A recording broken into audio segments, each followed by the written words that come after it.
Isn't it crazy how there's a certain class of people among us who get to just sashay into your life like a wrecking ball, ruin your life, terrorize your family, give you PTSDs, economically terrorize you, and then when they find that they made a mistake and got the wrong car, wrong license plate, wrong person, they get to just clean off their hands and go, oh, geez, sorry for the inconvenience.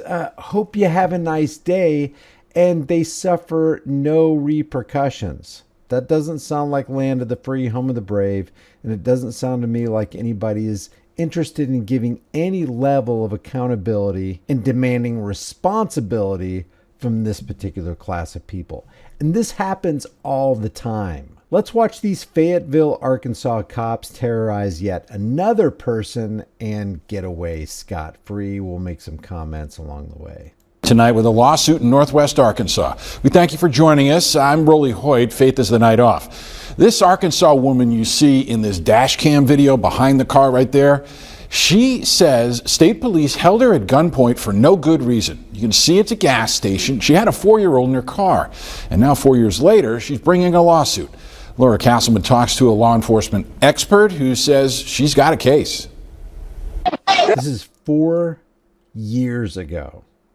They get away with this, no justice, and if there is justice that happens to happen somewhere down the road, it's delayed.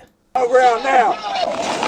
5 News obtained 2 different dashcam videos showing the moment state police surrounded Peyton Malia's car in a Casey's parking lot back in July of 2024. The officers drew their guns, cuffed her, and told her to get on the ground. Look at this. This guy's got his long rifle pointed at this lady. And thank God that this isn't a black woman laying on the ground because, again, there may be racism in this country, but the biggest problem we have is authoritarianism. These cops actually think they have higher rights than you. They have more rights than you. They have uniforms. They have badges. They have guns. They have the authority of the state. Of course they can do this. Of course they can walk away scot-free with no repercussions. Of course they're not the ones who are going to be suffering PTSDs. This lady is, though. Her child is. This is 4 years ago. So this 4-year-old who's in this car is now 8 years old.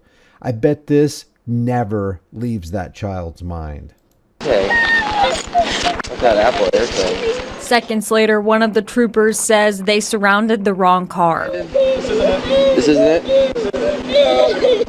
You can hear Malia's 4-year-old son crying in the background. Once officers realize she's not who they're looking for, they take off the cuffs and then tell her that they were looking for a double homicide suspect in a car like hers.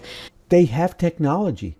They couldn't just sit in their cars, stake it out, maybe follow her around a little bit while they're verifying if they have the right license number, at least the right make and model of the car.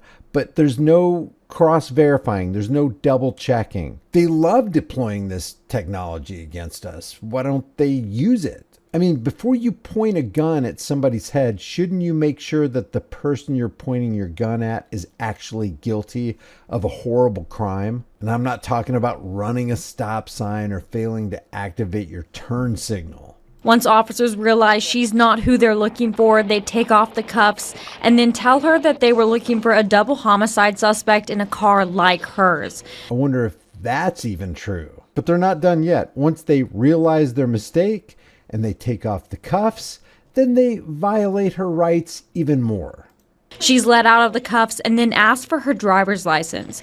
We talked with the law enforcement training expert, Dr. Randy Nelson, who says the officer didn't have that right. You have a right not to be searched or detained or anything. Yeah, you've got the right to be secure in your person.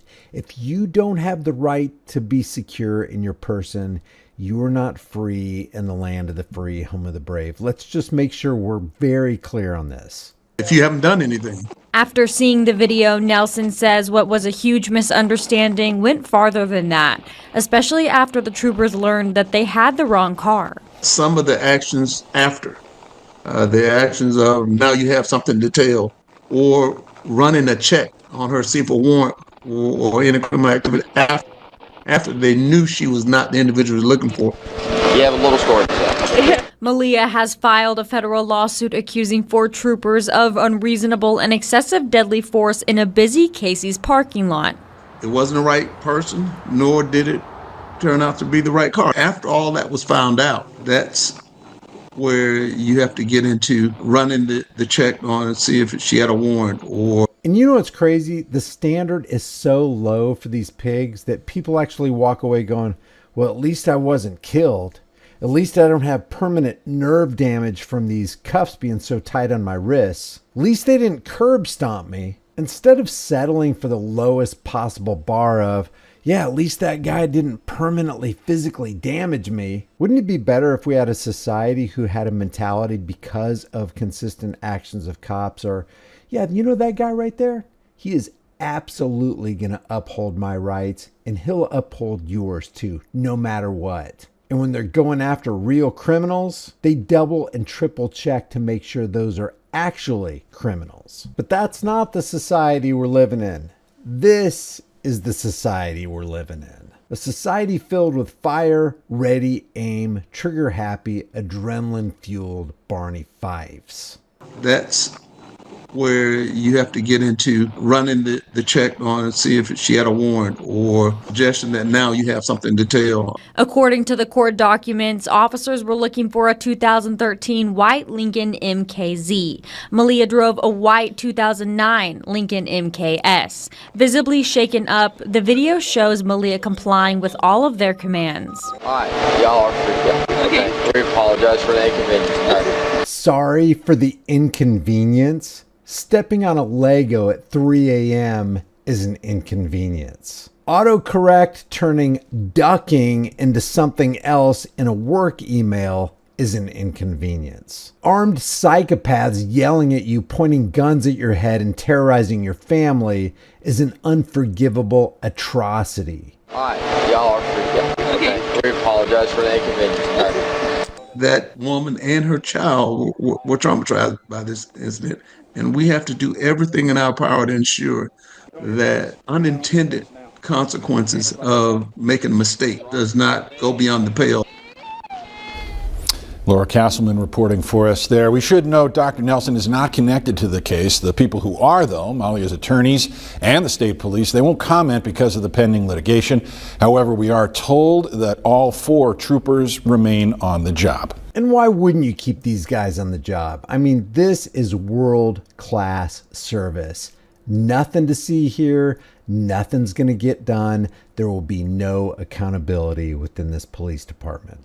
Leave your thoughts about this for the world and the global thought police in the comments section below. If you want to support this channel, you can do it for free. Just like this video, share this video with everybody you know. Subscribe to the channel, hit the bell notification icon. If you want to support further and get something in return, grab a shirt from the shirt store. In the meantime, remember, freedom is dangerous, but cops make life way more dangerous than it has to be. Always record the police. I'll see you in the next video.